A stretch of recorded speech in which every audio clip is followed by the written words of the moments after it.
Wie schon in der letzten Episode angedeutet, befasse ich mich heute mit der Atari 7800 Plus. Ich möchte mir ansehen, was die Konsole kann, wo ihre Stärken liegen, wo sie enttäuscht und ob sie das Original wirklich ersetzen kann. Die Konsole ist in Form und Proportion deutlich kleiner als das Original, wirkt aber in Haptik und Design durchaus hochwertig, also keineswegs wie ein billiger Mini-Klon. Besonders gefällt mir, dass Atari aus den Fehlern anderer Hersteller gelernt zu haben scheint. Bei Systemen wie dem C64 Maxi oder dem The ZX Spectrum von Retro Games Limited wurden zwar auch authentische Optik und Haptik gepflegt, doch klassische DB9-Anschlüsse oder echte analoge Steuerungen wie zum Beispiel Pedal Controller wurden dort außen vor gelassen. Die 7800 Plus erkennt dagegen viele dieser Original-Eingabegeräte inklusive Pedal Controller, was für mich ein klarer Pluspunkt ist.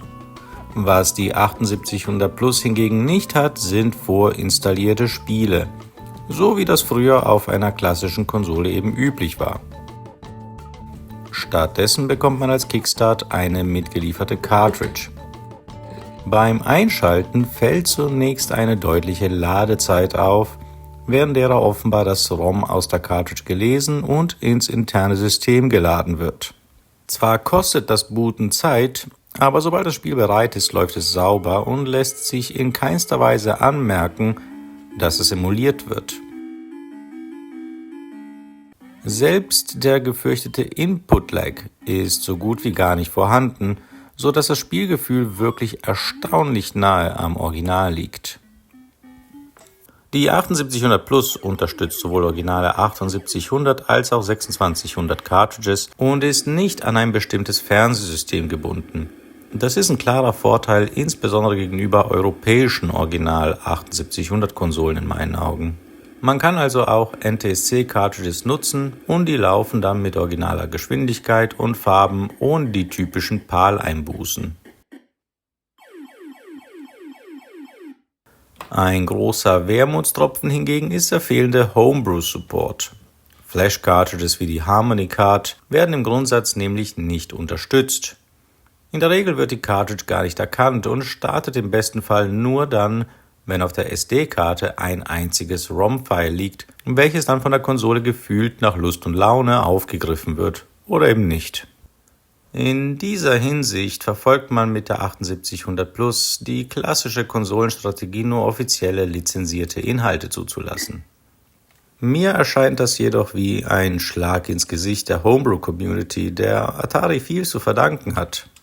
Zahlreiche neue Atari-Titel inklusive des mitgelieferten Crystal Quest übrigens, basieren nämlich auf Homebrew-Projekten. Da wirkt es, gelinde gesagt, etwas widersprüchlich, diese Szene einerseits zu feiern, aber gleichzeitig ihre Flash-Cartridges nicht zu unterstützen.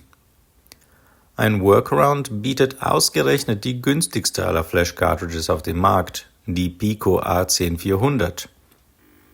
Wenn man diese zuerst in eine Original 7800 steckt, dort ein Spiel lädt,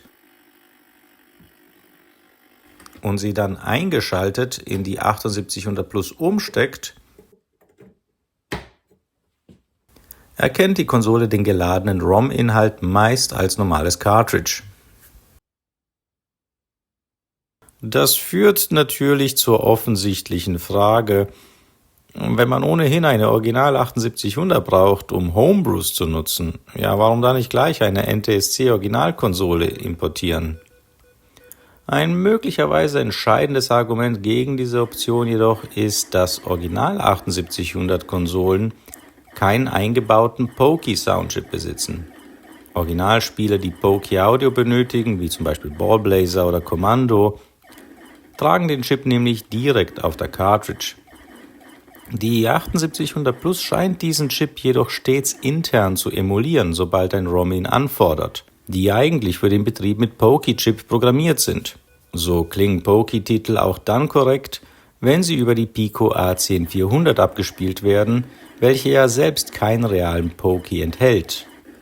Auf einer echten 7800 wäre das mit einer einfachen Pico unmöglich, egal ob PAL oder NTSC-Modell. Mein abschließendes Fazit zur 7800 Plus fällt gemischt aus. In puncto Hardware, Design und Komfort wurde tatsächlich vieles richtig gemacht. Für Retro-Fans, die einfach ihre Original-Cartridges spielen und moderne TV-Geräte und Adapter nutzen wollen, bietet die 7800 Plus einen soliden Kompromiss. Allerdings bleibt die 7800-Bibliothek begrenzt und gewinnt erst durch Homebrews so richtig an Reiz in meinen Augen.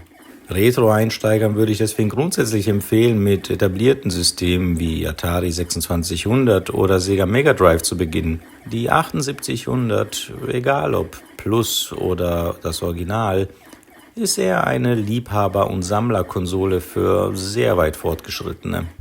Und da finde ich es letztlich sinnvoller, einmal teuer zu investieren, aber dafür richtig. Nämlich mit einer importierten NTSC-Originalkonsole samt der 7800 Game Drive Cartridge von Atari Age. Nur so erhält man uneingeschränkten Zugang zu allem, was das 7800-Universum zu bieten hat.